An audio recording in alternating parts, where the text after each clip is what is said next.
उद्धव ठाकरेंनी आज मुंबईत एका पुस्तक प्रकाशन सोहळ्याला हजेरी लावलेली। यावेळी खासदार संजय राऊत, खासदार अरविंद सावंत, माजी खासदार कुमार केतकर उपस्थित होते। यावेळी उपस्थितांशी बोलताना उद्धव ठाकरेंनी पक्षात येण्यासाठी धमकी मिळत असल्याचा दावा केलाय। तसंच भाजपकडून विरोधकांना दाबण्यासाठी जुनी प्रकरणं उकळून काढत असल्याचाही आरोप त्यांनी केलेला आहे।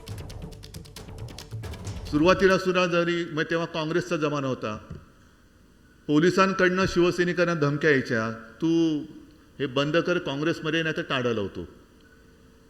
आणि आता सुद्धा तेच चाललंय।